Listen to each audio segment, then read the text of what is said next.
Labor Office ng 21 Pinoy stranded Pinoy drivers at heavy equipment operators ang kanilang amo dahil hindi po sila pinapauwi kahit tapos na ang kanilang kontrata. Pero may mga Pinoy din na inireklamo ang amo dahil hindi sila pinapasahod ng 5 buwan na po.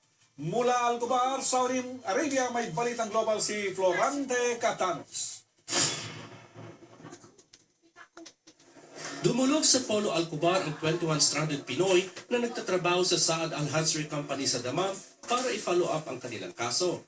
5 buwan na silang tumigil sa pagtatrabaho na walang sweldo dahil hindi sila pinapayagan ng amo na mag-exit kahit tapos na ang 3 taong kontrata. Kami po ay tapos lahat ng mga kontrata, subalit kami po ay hindi pinapayagan makauwi ng aming kumpanya sa hindi namin alam na dahilan. Nagsampa sila ng reklamo sa Saudi Labor Office noong January 6, 2016 at sa Polo Alcobar noong February 25, 2016 pero wala pa rin resulta. Sa ating pong Pangulo na si Noynoy Aquino na nawa sana ay matulungan po kami mga stranded na Pilipino po dito sa Saudi Arabia. Biktima rin daw sila ng contract substitution dahil ang pinirmang sweldo sa Pilipinas na 1,500 reals ginawang 1,200 reals at ang 2 years contract ay ginawang 3 taon. Nagsumbong din sa Polo si Darwin Escobar, dump truck driver at 2 kasama dahil 5 buwan na silang hindi pinapasahod ng kanilang kumpanya na Al-Harbi Trading and Contracting Company sa Alcobar.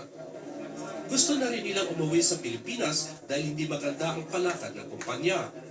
5 months na po kami hindi na pasahod sa Al-Harbi Trading Construction Company. Nanawagan po kami sa embahada ng Pulo UWA na mapabilis ang pagpauwi namin. Inireklamo na rin nila sa Saudi Labor Office ang amo pero mahigit 1 buwan na wala pa rin nangyari. Sabi ni Nelson Borbon, OIC ng Poloero, ginagawa nila ang kanilang makakaya para matulungan ang ating mga kababayan. Florante Catanos, ABS-CBN News, Alcobar, Saudi Arabia.